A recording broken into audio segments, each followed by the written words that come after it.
بسم اللہ الرحمن الرحیم قال اللہ تبارک و تعالی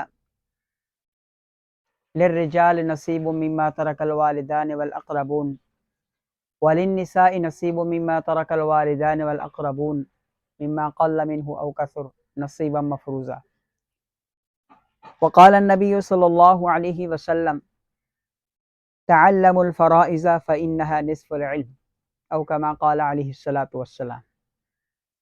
آپ نے زمانہ جاہلیت کے اندر اس علم میراث کے اوپر ہونے والے واقعات کو بھی پڑھا کہ لوگ اس علم میراث کے اوپر لڑ لڑ کر مر جایا کرتے تھے۔ پھر آپ نے قرآن مجید سے بھی اس علم کی اہمیت کو جانا، پھر آپ نے احادیث مبارکہ کی روشنی میں بھی اس علم کو پہچانا، اس علم کی اہمیت کا اندازہ لگایا اور اس علم کی اہمیت کو جانچا۔ اب ہم چلتے ہیں کہ یہ بات آپ کو بھی معلوم ہے کہ جب بھی کسی نئی چیز کے بارے میں، کسی چیز کے بارے میں معلومات لینی ہو یا اس چیز کو پرکھنا ہو تو اس کے بارے میں کچھ چیزوں کا جاننا ضروری ہوتا ہے۔ اس علم کے بارے میں بھی ہم چند چیزوں کو جانتے ہیں اور اس علم کا تعارف کرتے ہیں کہ یہ علم کیا ہے اور اس کی چند بنیادی ضروریات کو سامنے رکھتے ہیں۔ تو سب سے پہلے یہ سمجھیے کہ یہ علم کیا ہے اور اس علم میراث کی تعریف کیا ہے۔ علم میراث وہ علم ہے کہ جس کے ذریعے سے میت کا وہ چھوڑا ہوا مال اس کے شرعی ورثاء میں شریعت کے مطابق تقسیم کرنے کا صحیح طریقہ معلوم ہوتا ہے۔ میت کا وہ مال جو رہ جاتا ہے اس کے شرعی ورثاء کے اندر شرعی طریقے سے تقسیم کرنے کا طریقہ معلوم ہوتا ہے۔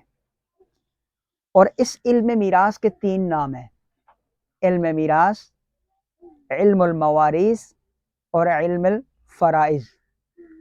یہ اس کے 3 نام ہیں اور اس کی فضیلت یہ ہے، فضیلت کے بارے میں آپ نے حدیث بھی سنی، قرآن مجید کی آیات کو بھی سنا، اس سے بڑھ کے اور کیا فضیلت ہو سکتی ہے۔ لیکن اس علم کو علوم کے اندر شرف حاصل ہے، یعنی بڑا علم ہے۔ سرور کونین صلی اللہ علیہ وسلم نے اس علم کو امت کو سیکھنا اس پہ فرض قرار دی ہے۔ اور اس علم کا موضوع کیا ہے؟ 3 چیزیں اس علم کا موضوع ہیں، بلکہ 2 چیزیں اس علم کا موضوع ہیں۔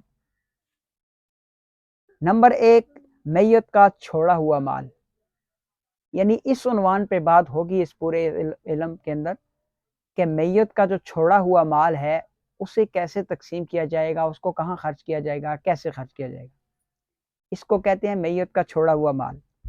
اور دوسرا، میت کے ورثاء ہوں گے تو یہ مال تقسیم ہوگا، اور مال ہوگا تو ورثاء پہ تقسیم ہوگا۔ ان 2 چیزوں پہ بات ہوگی۔ اس کے بعد آتا ہے غرض و غایت۔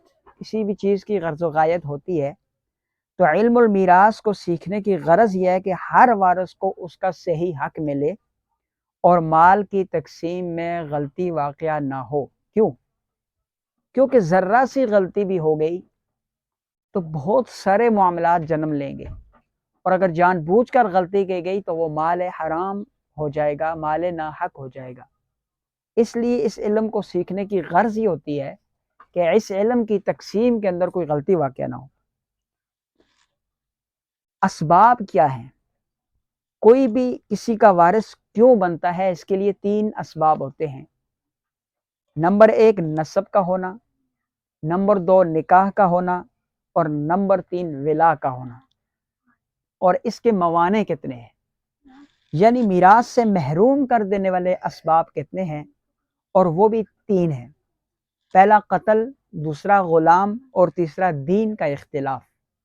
تفصیلی بات انشاءاللہ آگے آنے والے اسباق میں ہوگی، یہاں تک یہ سمجھیں۔ اور اس کی شرائط کیا ہے؟ اس کی شرائط بھی 3 ہیں۔ 3 شرائط ہوں گی تو میراث جاری ہوگی۔ سب سے پہلی شرط موت ہے۔ جب تک انسان زندہ ہے اس کا مال اس کا ہے، وہ اس کا مالک ہے، اس کو تقسیم نہیں کیا جائے گا۔ موت شرط ہے، مرنے کے بعد وراثت کا مال تقسیم ہوگا۔ نمبر 2 زندگی، شرط نمبر 2 کیا ہے؟ زندگی، یعنی جس کو میت کا مال ملنا ہے وہ زندہ ہونا ضروری ہے، اس کا زندہ ہونا ضروری ہے۔ اور تیسری شرط یہ ہے کہ نسب یعنی خونی رشتہ ہونا ضروری ہے۔ جب خونی رشتہ نہیں ہوگا، قریبی رشتہ نہیں ہوگا، ایک دور سے آدمی اٹھ کے آ جائے کہ جی مجھے بھی وراثت میں حصہ چاہیے، تو اس کو وراثت میں حصہ نہیں ملے گا، خونی رشتے کا ہونا ضروری ہے۔ یہ تھا علم میراث کا وہ مختصر تعارف کہ جو آپ کو کروایا گیا۔ علم میراث کی تعریف، علم میراث کے نام، فضیلت، موضوع، غرض و غایت، اسباب، موانع اور شرائط، یہ چند چیزیں تھی۔ جب یہ چیزیں آپ بار بار سنیں گے ویڈیو کے اندر، بار بار ان کی دہرائی کریں گے، بار بار ان کو یاد کریں گے، یہ چیزیں جب آپ کے ذہنوں میں پوست ہو جائیں گی، یاد ہو جائیں گی، ازبر ہو جائیں گی، تو پھر آپ کو آگے آنے والے اسباق میں آسانی ہوگی۔ چونکہ جب علم میراث کی تقسیم کا عمل آئے گا، وہاں پر اگر ایک شخص فوت ہو جاتا ہے، اس کی 4 بیٹیاں ہیں، 6 بیٹے ہیں، اس کی بیوی بھی ہے، تو مال مثلاً 20,000 روپے ہے، تو اس کو کیسے تقسیم کریں گے؟ یہ تبھی ممکن ہے کہ جب ہر آنے والا سبق آپ یاد کریں گے، اس کو غور سے سنیں گے، اور اس کو غور سے سننے کے بعد اس کو بار بار سنیں گے، یاد کریں گے، تب آپ کو ہر آنے والا سبق جو ہے وہ آسان بھی لگے گا اور یاد بھی ہوگا۔ اللہ تعالیٰ مجھے بھی اور آپ کو بھی عمل کرنے کی توفیق عطا فرمائے۔